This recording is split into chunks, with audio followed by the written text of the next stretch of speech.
What's up, ladies and gentlemen? Today we're going to talk about creating an inventory for weight training exercises. Let's get it popping. So, why is it important to create this exercise inventory? Because it's a way to help you organize different exercises into different categories that you can properly plan an entire year's training cycle for your sports teams. Now, there's various ways that you can categorize these different exercises. Here are some examples that we'll describe in later detail throughout the presentation there. First, we're going to talk about exercise classifications in terms of when they happen throughout the training year. Let's start with the actual competitive season, looking at competitive exercises. These are the exercises that are either the exact same movements that are performed during the actual competition or almost the exact same movements that would actually happen in competition. For example, if I'm a shot putter trying to throw that big old weighted ball there, specific competitive exercises would be throwing that shot put, whether using the glide technique or the spin technique.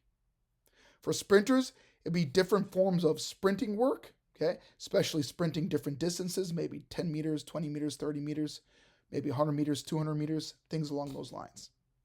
For jumpers, these would be their full jumps there with different approach lengths, meaning maybe they run 10 meters and then they perform a long jump.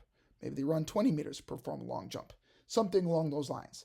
Basic competitive exercises are either directly mimicking or very closely mimicking the actual movements that the athlete are going to perform in their actual competition. From there, looking at specific development exercises. These are exercises that are very similar to that the competitive exercises there, but oftentimes they separate the competitive exercises into smaller parts there, and therefore they've worked different specific parts for those competitive exercise movements.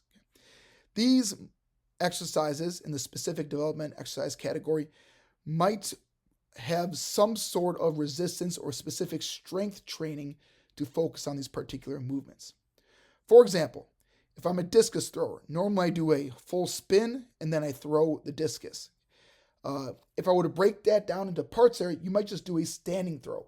So instead of doing the spin first and then throwing, all you're going to do is start at the edge of the ring there, just before you're going to throw it, and you just practice the throw itself. For endurance athletes, instead of running on a track, they might perform hill work. Performing hill work brings along a resistance component to their running, making it a little bit more challenging. Triple jumpers, they're jumping 3 times in a row. Those are different types of bounds. So they might perform various bounding exercises with or without loads there. Sprinters might perform resisted runs, such as with a parachute, maybe running up a hill, or maybe assisted runs, using a bungee cord to help them run faster, or maybe running down a slight downhill slope. All these are specific development exercises. What I want to emphasize here is these specific development exercises are very similar to the competitive exercises with some very small minor tweaks. These can be done during the training season and or maybe slightly before during the competitive season, not the training season, during the competitive season and or maybe slightly before that competitive season. Specific preparatory exercises, these are done typically before the competitive season starts there. Now, what's important to understand with these specific preparatory exercises is they do not imitate the movement of the competitive event, but they train similar muscle groups and the physiological systems, specifically the energy systems that help energize those particular movements. For example, if I'm a thrower, sprinter, or a jumper, I might perform Olympic weightlifting movements such as cleans and snatches and their derivatives, as well as other maximal strength and special strength exercises, things like explosive jumping and med ball exercises. For endurance athletes, they might perform some strength endurance exercises and activities there. So again, these are done in the months and weeks leading up to the competitive season, but typically not done to as greater degree there during the competitive season. Can they be done during the competitive season? Absolutely. But the total amount of volume work done with the specific preparatory exercises during the competitive season is less compared to performing the competitive exercises. And then we've got general preparatory exercises. These are typically done very early on in the off season, okay, all the way up to maybe a few months before the competitive season begins. These are generally all-purpose in nature, okay, and used for general coordination and recovery. The general preparatory exercises are oftentimes done if we need to build muscle. This would be a great time to perform general preparatory exercises. Some examples of these might be if I'm a sprinter, if I'm a cross-country runner, okay, I might perform some squats there during the general preparatory phase. Can I perform squats during the specific preparatory phase, the competitive phase? I absolutely can. But again, the total amount of volume is going to be much less compared to performing squats there during the general preparatory phase.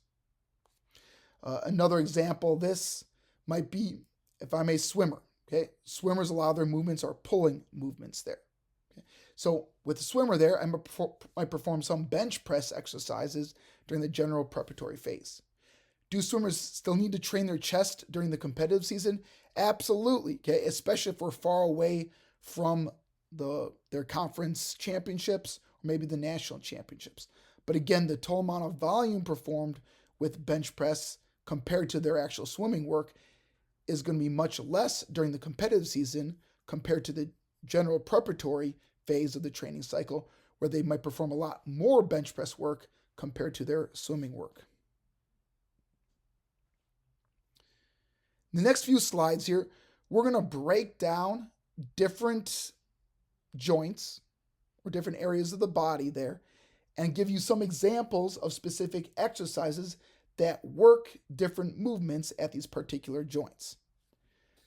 You can click on each of these links there to get an idea of what a particular exercise is that would work that particular movement. So, for example here, at the ankle joint can perform 4 different movements: dorsiflexion, plantar flexion, inversion, and eversion.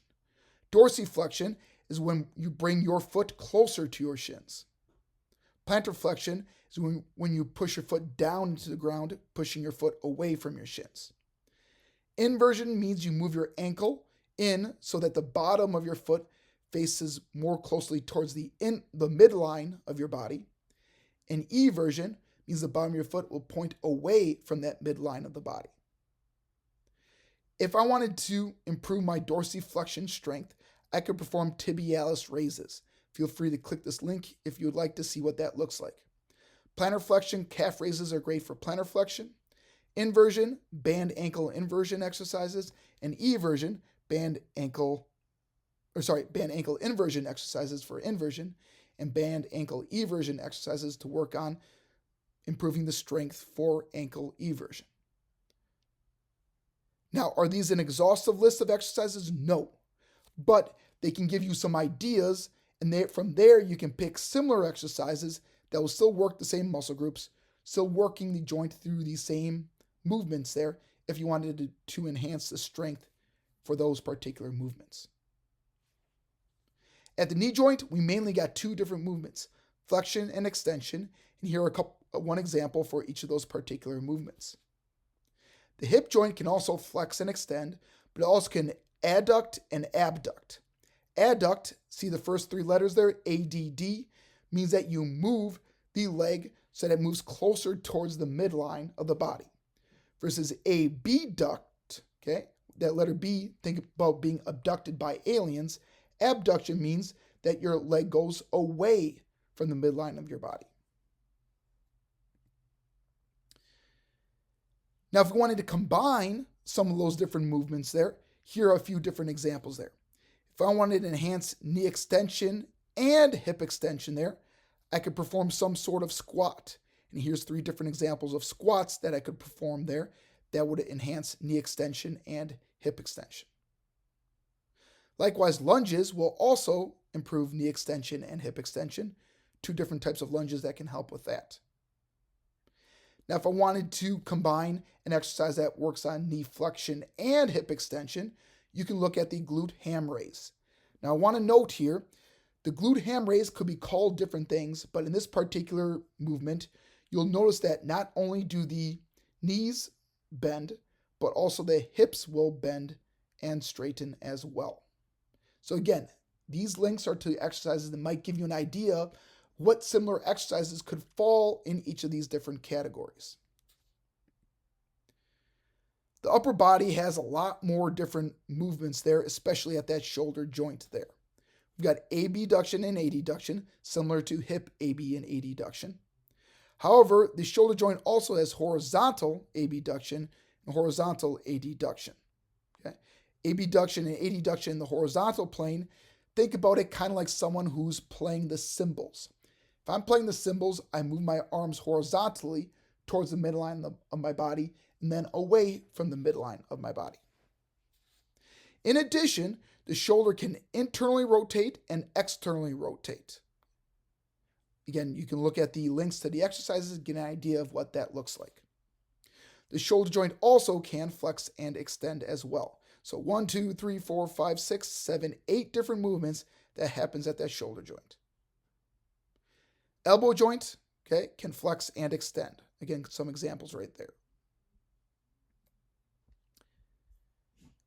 However, we've also got some joints that are closer to the forearm and the wrist. One, specifically the radial ulnar joint. Okay? This joint here helps with supination and pronation. Okay? And you can click on this link to see what the Thor's hammer exercise looks like. This exercise is typically useful in sports that oftentimes are hitting. For example, baseball, softball, and tennis. Now, specifically at the wrist there, not the radial ulnar joint, but the wrist there, wrist can extend, flex, and also perform radial and ulnar deviation. And click on the link to see what those exercises look like. If I wanted to combine different joints within the same movement there, here is just some of those different examples. We got shoulder horizontal adduction and elbow extension. Both those occur when I perform the barbell bench press. Again, feel free to read along to these other examples there. But again, this can just give you an idea of what you can start with. And from there, you can expand this list to include more exercises based on your given situation.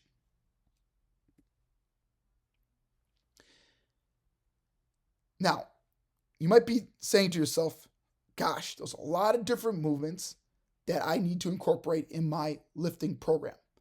I might not have enough time to get all of those different movements done in one training session. So what are the main things that I need to focus on to help with that? And in my experience here, these are essentially the 4 main exercises that I should be doing in a training program no matter what. Yeah, it might be nice to perform some wrist exercises. Yeah, it might be nice to perform some ankle exercises, but these 4 different categories are going to give you your biggest bang for your buck there that you should incorporate in your lifting sessions. So the first one, the way this chart is situated there is we've got upper body in this column exercises and lower body exercises in this column. Likewise, we've got pushing exercises and we've got pulling exercises here. Let's start in this top left corner here. Upper body exercises that are pushing in nature. These exercises are typically going to emphasize chest and triceps development there. Typically, the way I like to do is I like to split up upper body pushing exercises into horizontal and vertical exercises. Horizontal exercises would be various variations of different presses, such as bench press, dumbbell bench press, incline bench press, wide grip bench press, floor press, as well as push-ups. Maybe you're doing normal push-ups, deficit push-ups, decline push-ups, something along those lines. We're also going to have vertical presses, things like dumbbell overhead press, something like a barbell overhead press. Maybe you do a more explosive movement there, maybe a push press or a push jerk. Those are all different exercises of upper body pushing exercises that will emphasize triceps and chest development. Likewise, in our upper body, we've got different pulling exercises. These are going to primarily emphasize latissimus dorsi or lat development, as well as biceps development.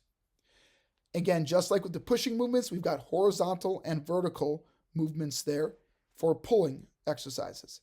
Horizontal are going to be various variations of rows, something like a barbell bent over row, or a machine row, or a dumbbell single arm bent over row, or maybe an inverted row. All those are different examples of horizontal rows. We also have vertical movements there. These are different variations of pull-ups. Maybe perform close grip pull-ups, wide grip pull-ups, maybe chin-ups, maybe neutral grip pull-ups where your palms face each other. Various variations of vertical pull-ups, as well as lat pull-downs. Typically, I like to perform lat pull-downs there if I got people that maybe aren't strong enough to lift their body weight. Lat pull-downs are a great alternative.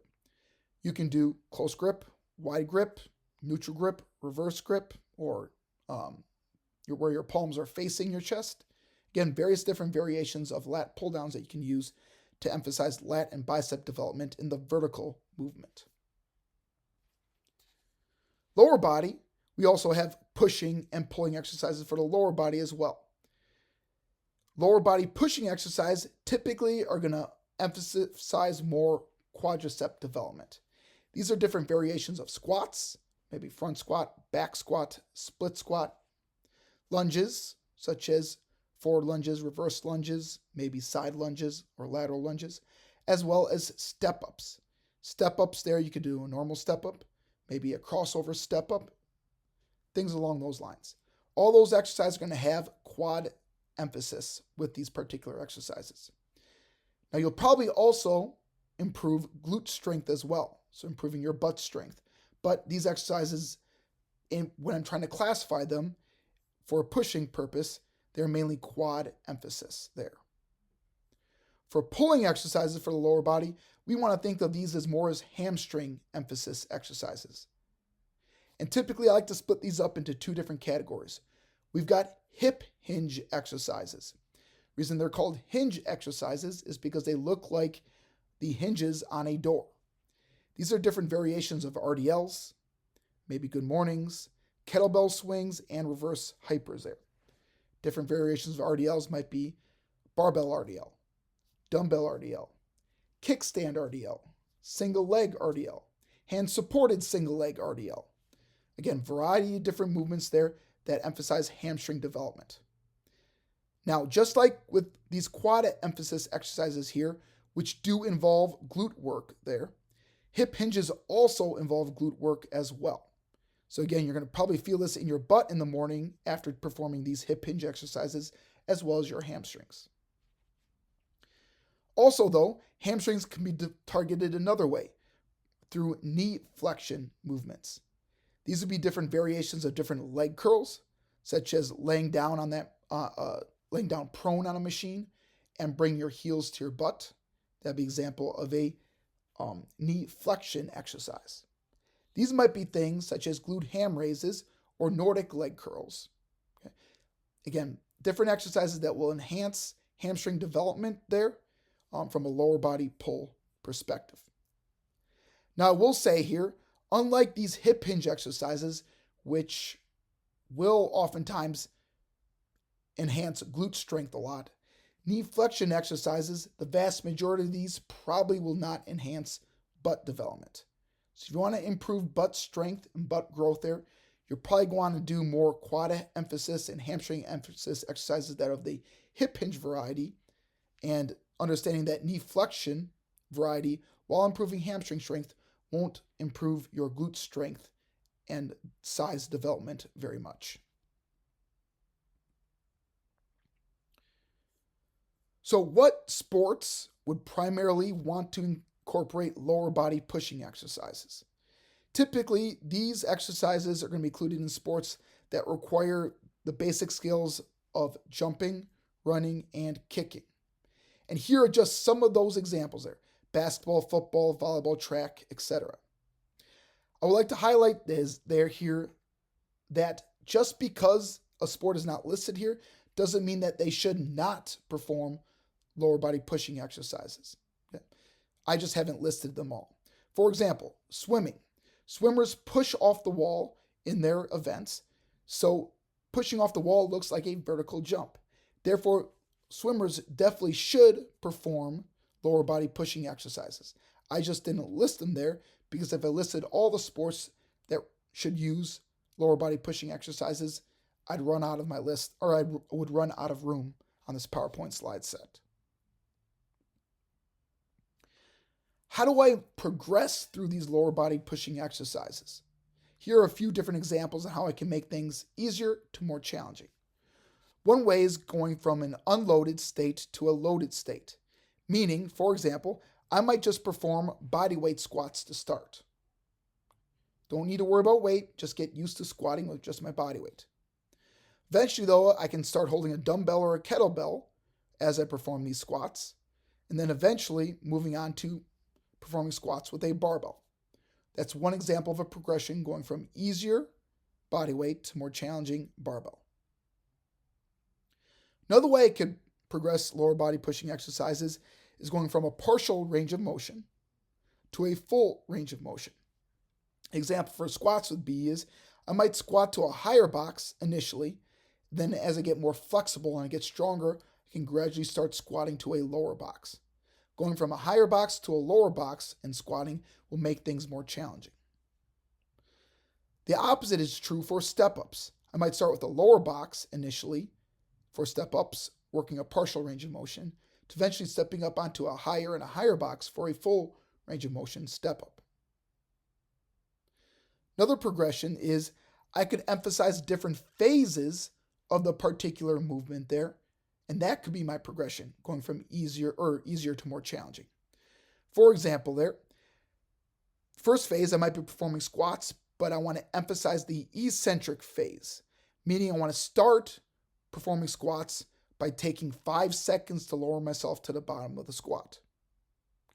So that might be my first progression, my first phase. After spending 4 weeks performing eccentric squats, I might then spend 4 weeks performing isometric squats, meaning I would go down at a comfortable pace, but I would pause at the bottom of the squat for 5 seconds before coming up. So by pausing at the bottom for 5 seconds, I've now transitioned from lowering myself for 5 seconds to a phase where I'm just pausing at the bottom for 5 seconds. And then emphasis more on the concentric phase. Okay? So instead of lowering slowly and pausing at the bottom there, talking about emphasizing the concentric phases, I'll go down and up, or going down at a comfortable pace, not spending any time at the bottom, and then trying to explode up as fast as I can during the concentric phase, or where the muscle is shortening. So an example of this might be, is I'm performing a squat there, and my biggest focus is coming up out of the bottom of the squat. I want to try to lift it up as quickly as I can. So that might be an example of a lower body progression. Emphasize the eccentric phase, moving slow. Emphasize the isometric phase, pausing at the bottom. Or trying to move as fast as I can during the last phase, emphasizing the concentric portion of the lift. And then finally, I can make these lower body exercises more basic to more complex. And the way I can add complexity to these different lower body pushing movements is I can add chains or bands, for example, to these exercises. What chains and bands are typically going to do, for example, in a squat, is at the bottom, the exercise is going to be easier. Meaning if I squat with chains on the bar, at the bottom, most of the chains are going to be on the ground. Therefore, if the chains are on the ground, that means I have a lighter weight at the bottom, but then as I stand up, more chain links are going to come off the ground, meaning it's going to be heavier at the top, making it more difficult. Likewise, at the bottom of a squat there, the bands there are going to be mostly slack, therefore making it easier at the bottom, versus at the top there, the bands are going to be more stretched out there, making it heavier, per se, at the top. So again, here's just some different examples of how I can progress my lower body exercises from simpler to more complex.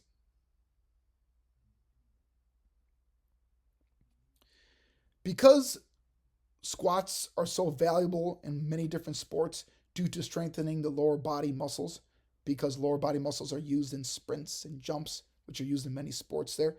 It's very important here that we emphasize proper squatting technique no matter how much weight we're using on the bar.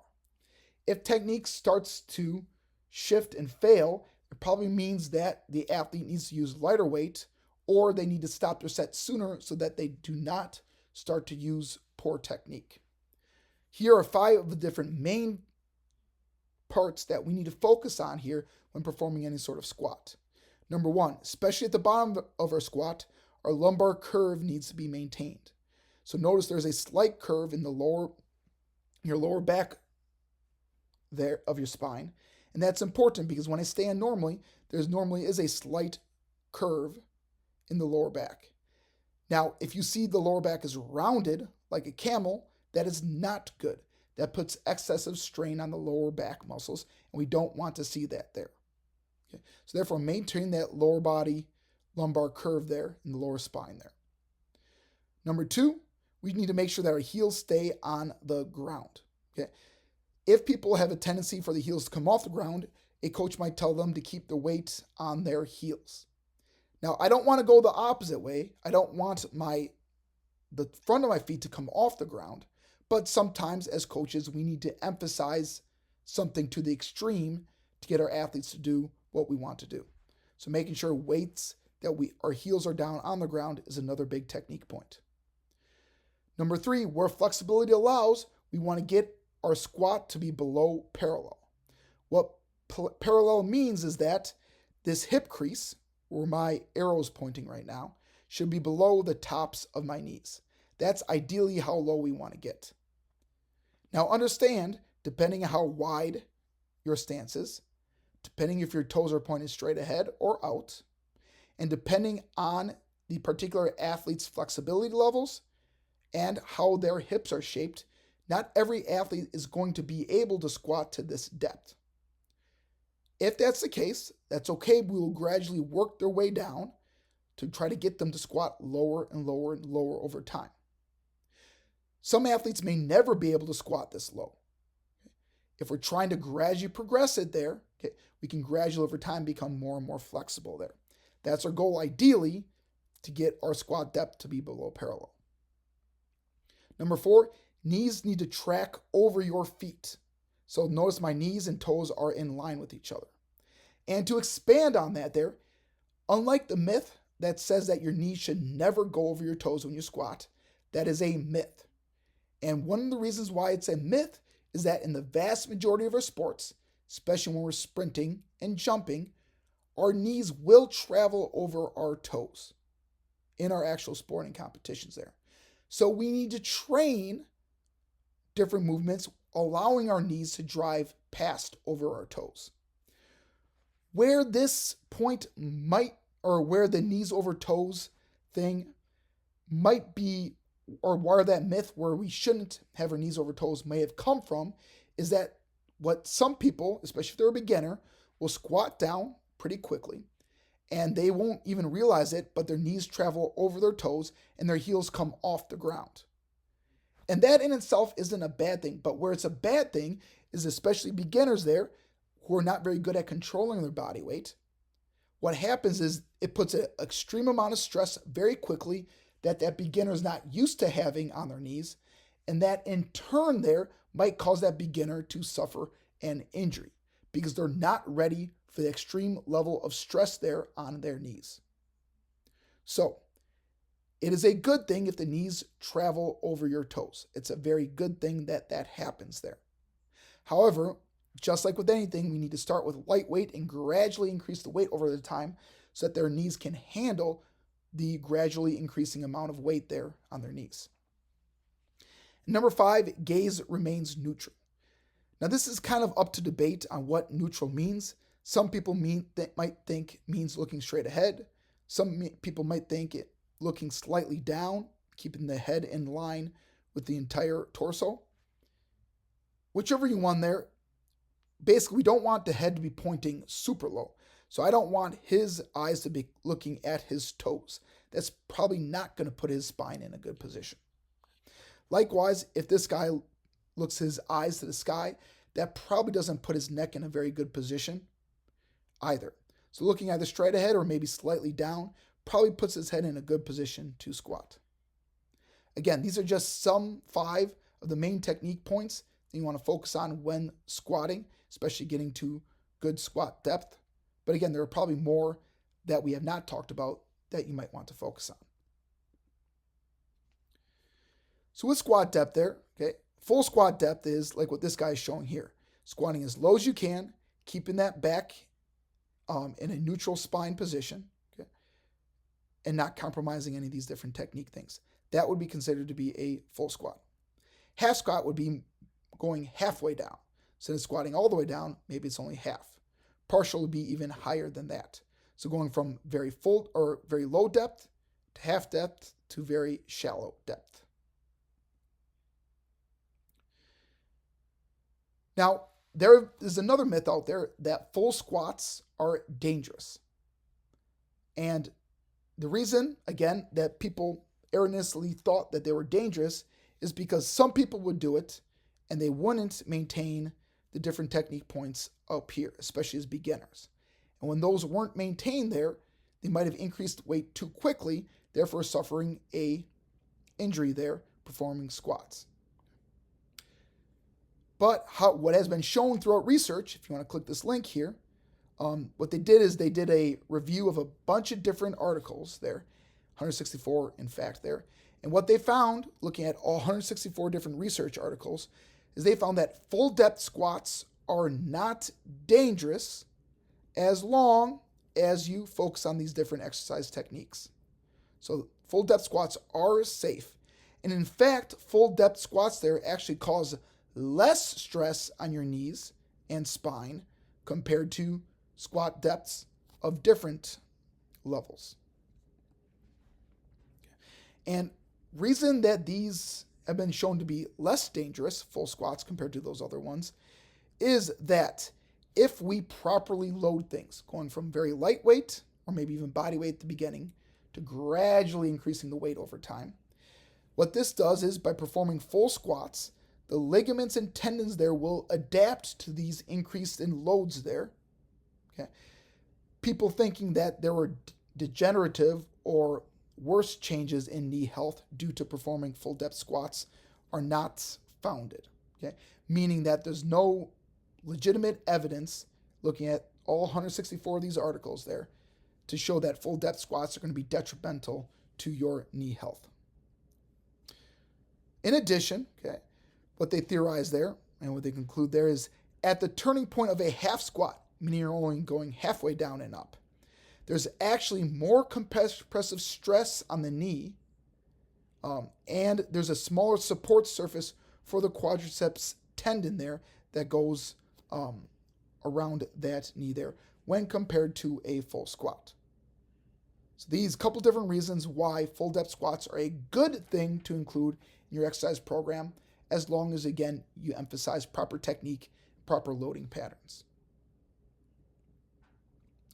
Moving on, instead of lower body pushing exercises, which emphasize quad development and will emphasize hip development or glute development, lower body pulling exercises, okay, these emphasizing hamstring development there, these are typically going to be involved in sports that require running, fielding, jumping, and tackling.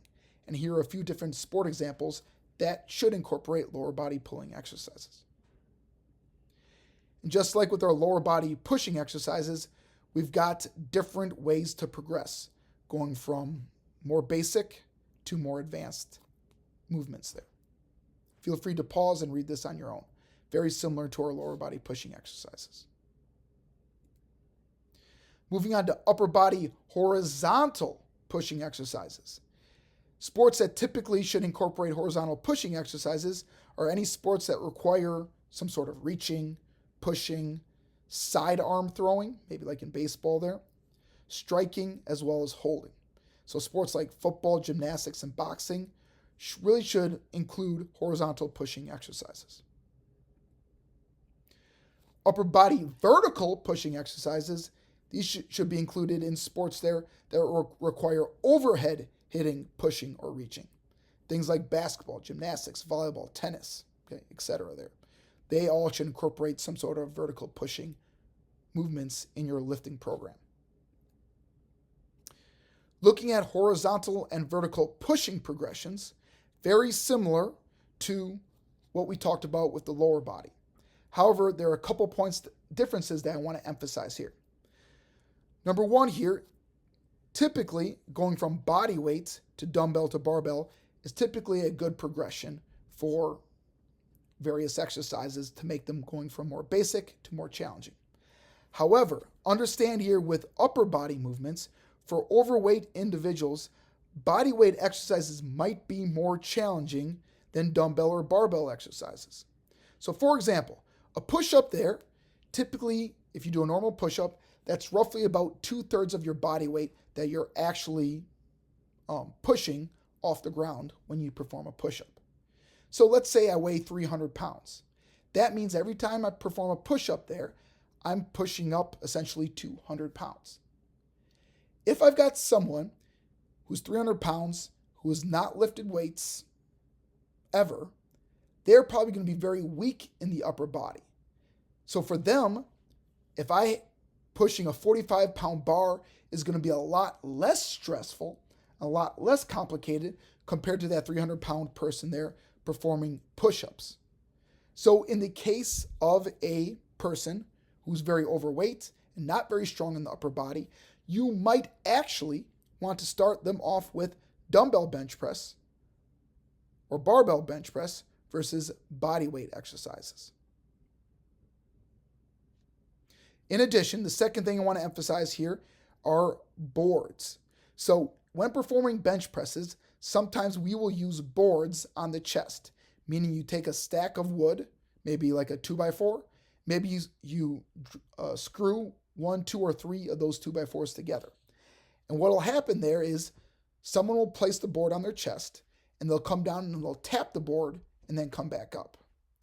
By tapping the board, that reduces the range of motion there, and that in turn there might be a way to make the barbell bench press there a little bit more complex compared to performing normal barbell bench presses. Now let's move on to our pulling exercises. Upper body horizontal pulling exercises are typically used in sports that typically require some sort of pulling, grabbing, tackling, or holding. So things like wrestling. For example, this red wrestler has to hold on to this blue wrestler when performing this movement. In order to do this there, he's going to perform some sort of horizontal row to keep that blue wrestler against his chest. Other sports like football, gymnastics, judo should incorporate some sort of horizontal pulling exercises. Vertical pulling exercises, any sport that requires overhead hitting, pulling, or reaching. So sports like swimming, volleyball, tennis, etc., all would benefit especially from incorporating vertical pulling exercises. Now, just like with the upper body pushing exercises, where an overweight individual might benefit from actually starting with dumbbell and barbell exercises and then transitioning to body weight exercises such as a push-up. The same goes with some pulling exercises as well. So for example, if I've got an overweight individual, performing pull-ups are going to be very challenging there. So instead there, what I might want to start with in terms of pull-ups there is I might want to start with a lat pull-down machine instead. So start with a weighted lat pull-down machine and then move on to pull-ups later on. Another thing we can do with overweight individuals there is we can attach a band to the top or to the pull-up bar and then bring that band down underneath the athlete's knee or feet. And the bands will actually assist or take away some of the athlete's body weight there, making pull-ups easier for that athlete to perform. So I might start with banded pull-ups, and then I can move on to weighted pull-ups after that, holding a dumbbell between your feet, maybe putting chains around your neck, something along those lines.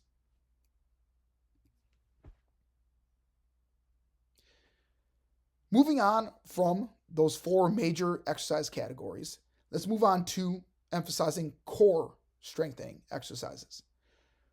One important thing we need to emphasize with our core is that we oftentimes need to keep our core stable. And talking to different people, core might be defined in a variety of different ways here. Okay, but essentially, if we're trying to emphasize core stability, is that we want to create movements in our legs and our arms without our spine or pelvis moving in a way that we don't want to see. So for example here, notice here, this running back here, Barry Sanders, his arms and legs are moving a lot, but his torso is staying relatively stable. Okay, it's not like his torso's bent a whole lot, it is relatively stable there. Look at Mike Tyson here, punching someone.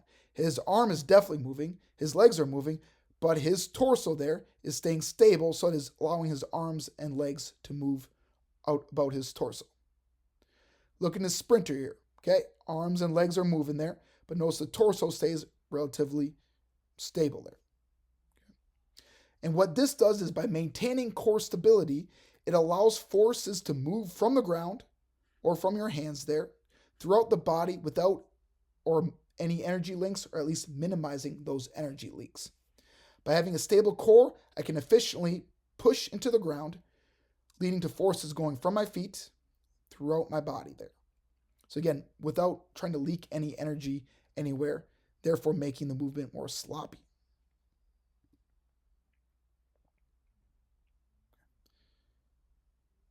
So we're talking a lot about different strength there in our particular exercises there. However, we also need to have mobility at our joints as well. We need to be strong and stable, but also have to incorporate mobility as well. Mobility, its definition there is the quality or state of being mobile or movable, meaning that I can move throughout the necessary ranges of motion needed there for my particular activity or sport. Stability there is meaning stable, being rigid, being strong, and being able to resist some sort of different movement. What I want you to do is refer to the picture in the next slide. It is this picture right here. Notice here, in this particular picture, we've got various different joints. Okay. Starting at the bottom, we've got ankle joint, moving up the body, going to knee, to hip, to your lumbar spine or your lower back, your thoracic spine, your mid back, cervical spine, your upper back there.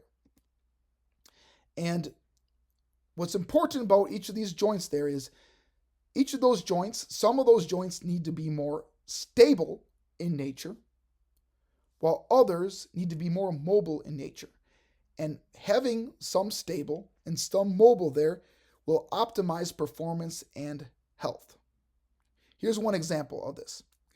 If your thoracic spine lacks mobility during movement, the body's going to compensate at the lumbar spine. Okay? The lumbar spine there is instead going to create a bunch of movement because the thoracic spine doesn't have the ability to move, which in turn leads to lower back issues. One example of this is performing a overhead press with a barbell. People who have very little thoracic spine mobility, okay, they have typically rounded shoulders. So when they try to press a bar above their heads, they're not able to without having to arch their back in order to press it above their heads. And by arching their back in order to press it above their heads, specifically arching the lower back there, this might create lower back pain in that particular athlete.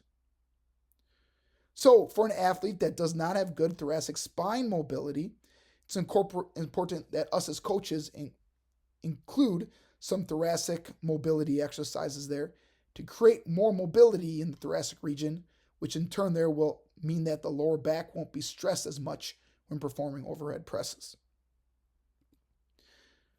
So going back to this picture here, okay, this is called the joint by joint approach. And essentially what it means is that these joints here are going to alternate between purposely needing to be more mobile versus certain joints needing to be more stable. So ankle joints, their main purpose is to be mobile. Okay. Knees are supposed to be more stable. Hips need to be mobile. Lumbar spine, stable. Thoracic spine, mobile. Cervical spine, stable. Okay, so that's what these joints are looking at there. If, for example, or using the example we used before, if my thoracic spine is not very mobile, okay, so it lacks mobility, the lumbar spine itself is going to have to be more mobile, even though the lumbar spine wants to be stable.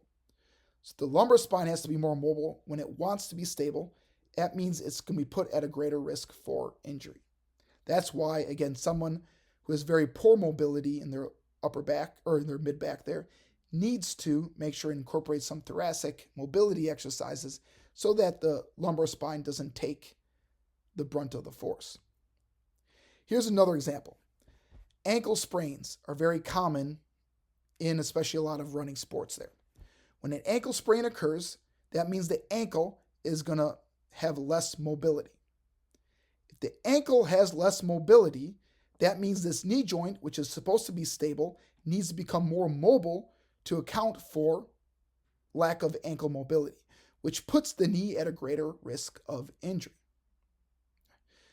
So this is one reason why people with poor ankle flexibility oftentimes will experience knee pain, especially when performing squats, because they have to sit their hips back a lot because their ankles can't bend that much. And that in turn means that the knees are going to take the brunt of the force. So again, we want to keep ankles mobile, hips mobile, thoracic spine mobile. We want to keep cervical spine stable, lumbar spine stable, knees stable. Okay? And if one of these gets out of line or out of whack there, that means that the other joints could be more likely to get injured. Now, when a lot of people think about training core, they think about getting some six-pack abs there. So performing sit-ups, crunches, okay, leg lifts, so on and so forth there to help get that six-pack ab body. However, what most people probably mean is that they just want that their six-pack abs to show. And for the six-pack abs to show, that has very little to do with the training that they're doing, and it mainly deals with diet and genetics. If you have 30% body fat, you can do a million sit-ups there, and you're not going to reduce the body fat around your midsection there specifically. You might overall lose body fat around your entire body, but I can't just specifically target the fat around my abs there and cause that fat to shrink while keeping the fat at the other areas of my body in or with the amounts that they actually have.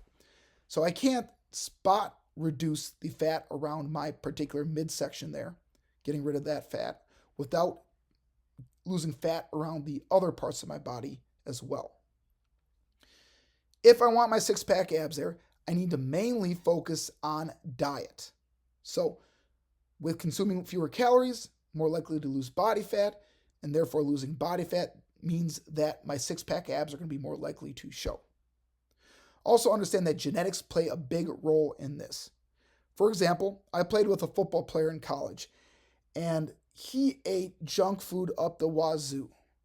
He was not very good with his diet, but he had such great genetics that he looked like a freaking Greek god. It was freaking insane there. So genetics play a big role in how well your six-pack abs can show. Can you maybe not be so genetically inclined to having six-pack abs through diet still get a six-pack? Yes. But just understand you might not look like some people who do have a great diet and those who have the best genetics in the world.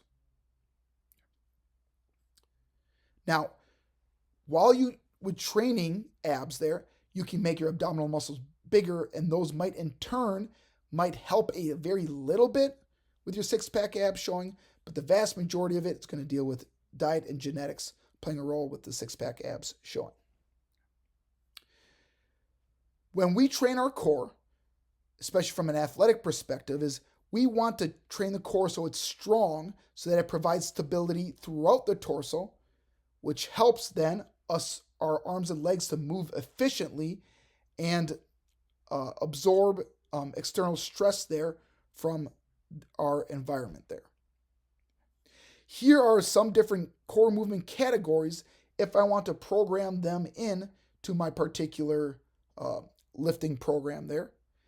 And the way I like to classify them are normal movements of the core versus anti-movements. So here's some examples.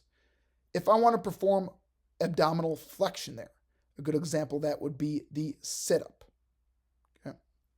Now, I can also train my abdominal muscles through an anti-extension movement. This would be a plank exercise. Now notice this exercise prevents the back from hyperextending. That's why it's called anti-extension. So preventing your lower back or preventing your torso from extending too much. We've got extension exercises, for example, the back raise there. Notice that the spine flexes and extends versus anti-flexion movements. So what you'll notice here with this specific good morning, the spine itself stays rigid while the hips do the moving. The spine is not moving in this good morning. The spine stays rigid versus in the back raise movement that the actual spine flexes and extends. Down here we've got rotational, working your obliques, such as bicycle crunches. And then we also have anti-rotational exercises, such as paddle off exercises and their variations. Notice in these exercises is the band or the cable there is trying to get you to twist, but you are preventing yourself from twisting. So yes, it's valuable there to strengthen your core through moving your actual spine there. But however, in a lot of different sports there, anti-movements are going to be important. For example, if I'm sprinting, planks and good mornings and cable paddle folds are going to be valuable because in sprinting, my torso stays relatively rigid while my arms and legs do the movement.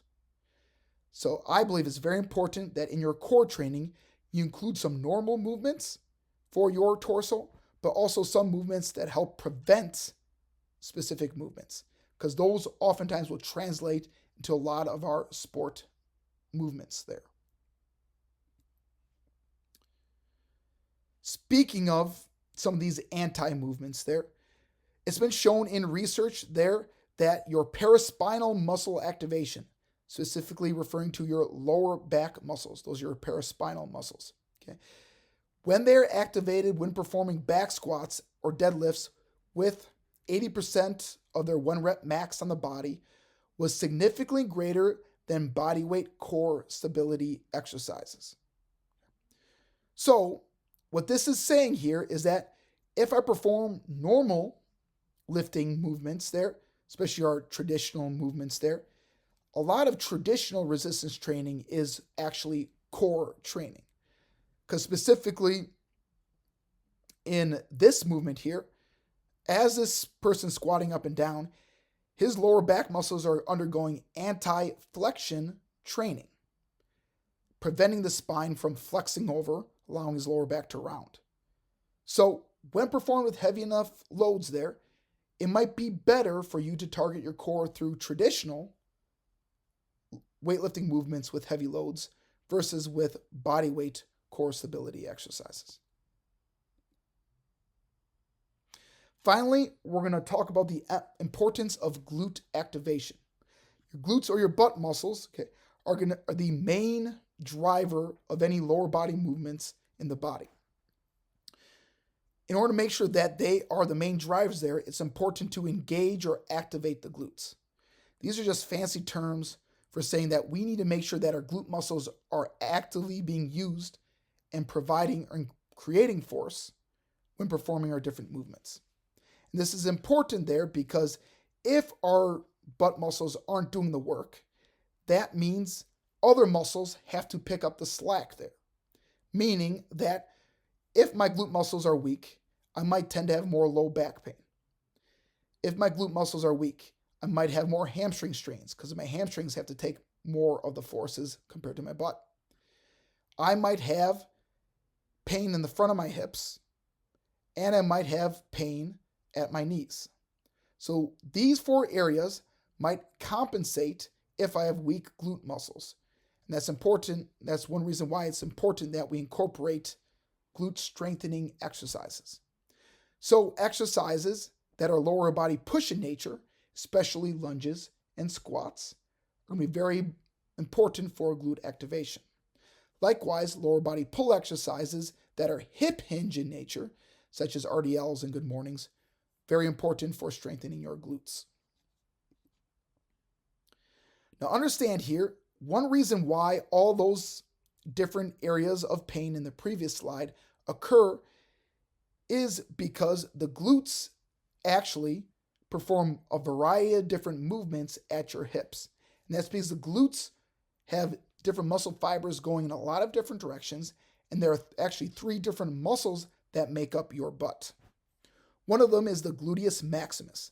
This is the biggest muscle in your butt. It's also the one that's most superficial, meaning it's the one that's on top. Gluteus maximus is going to perform all these different actions there at the hip. The gluteus medius is underneath a little bit of the gluteus maximus. It's more along the sides of your body. Gluteus medius will perform all these different actions at the hips. Gluteus minimus is actually underneath the gluteus medius. It's more deep there, and it'll perform all these movements.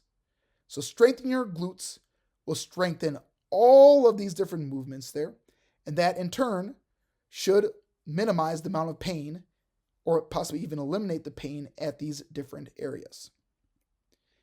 If you have any questions, let me know. Have a good day. Booyah!